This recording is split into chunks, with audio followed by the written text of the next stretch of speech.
not doing a lot of rubbing and all kind of things, and I will because I want to get used to touch everywhere, right? But the release and the reward to the horse is not going to be that I'm rubbing them saying, oh good, yes, you're calm. It's just going to be that I'm leaving them alone. I'm not making them do anything. Now we want to have them where we can rub them and touch them everywhere, and that's part of the desensitizing, and I'll do a lot of that when they're ready. But not at this point.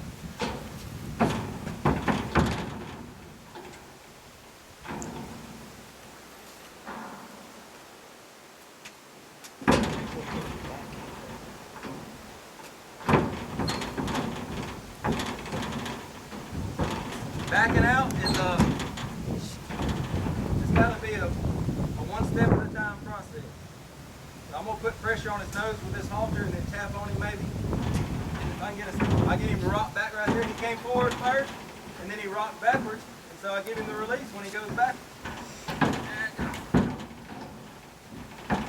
So I'm gonna ask for a step. I gotta hold my pressure till he rocks back. There, he gave me a little half a step backwards. That's all I need. I got to build on that. I can't just try to take the whole thing first. There. That time he didn't come towards me when I pushed on him. He made a step to go away. Good. Rock back right there. Now I want it to be soft and easy when I'm trying to teach this one step at a time so he can find that and get used to that foot and backing off of there, because that's a different thing for him. Ask for a little more.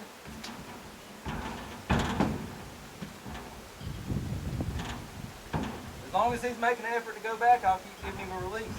So I'll touch it, I'll push back on his nose with the halter, and then when he makes an effort to go backwards, I'll give it back to him. Right there. He gave to it. He didn't necessarily make a step, but he made an effort. There. I want him to step down and get a feel of that. He don't have to just come on home.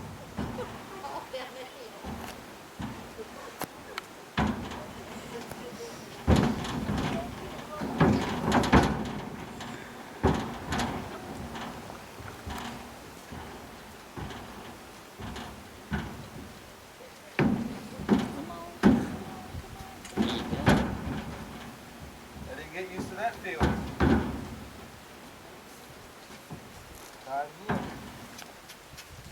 This is definitely a time where you got to watch your mindset, your energy, and be real calm and relaxed yourself, and expect them to be calm, expect them to back off, because otherwise you're just going to wire them up and have them more and more anxious.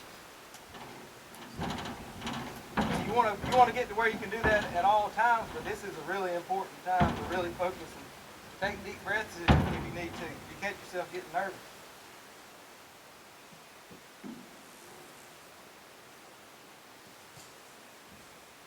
So I want him to respect my cue to back up, but then find his foot placement on his own so he can be comfortable about it. See, he can't figure out why there's nothing there. And once he figures out where the ground is, he'll get comfortable with it.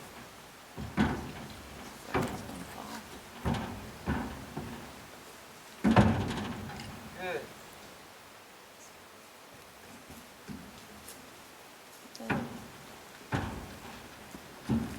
All right, I'll back him off, but we're going to immediately move it. Back and forth just like this again. And if he tries to go in,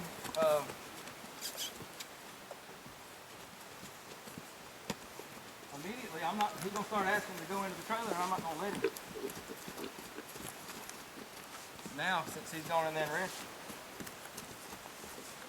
The more I try to keep him from going in the trailer, the more he's going to want to go in the trailer. It goes back, it's kind of reverse psychology. Sometimes the more you try to get them to do something, the less they want to do it. So we're going to do the opposite and have him want to go in the trailer, but then try to keep him from going in. Like right there, I'm like, See? And we're going to start playing with him now.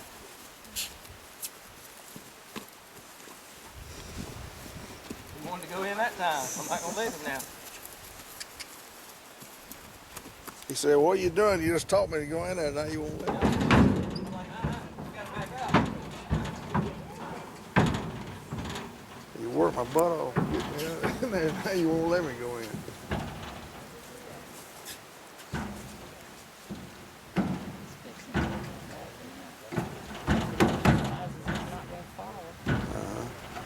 Now, I don't want you in there. Get out of there. The more I try to keep him out of there, the more he's going to want to go.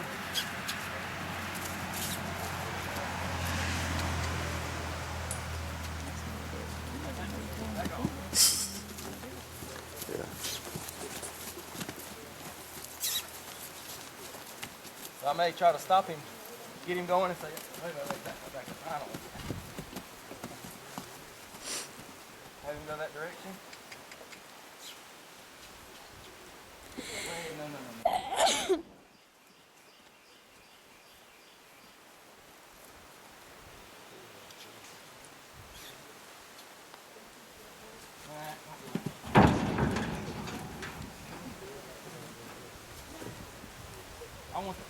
I'm saying here, I want you to keep working out here. I don't want you to go in there, Red. The more I try to keep him from going in there, the more he's going to want to go. Nope, he can't go in there yet. I'm going to let him go in this next time and really catch his breath.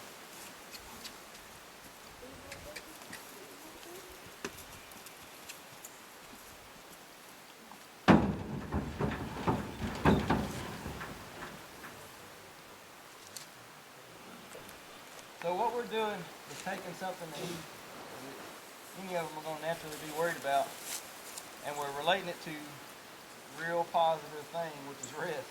So we're taking something that could be bad and disastrous and turning it into a good experience. Because you could have a horse that you've never really loaded much and having a problem, and you do the old things, but we're going to get you in there with a bulldozer if we have to. And then we're going to slam the door on you and take off down the road, and you're just creating just an anxious mindset about the trailer. See, this process is relating this trailer to relax, calm, rest.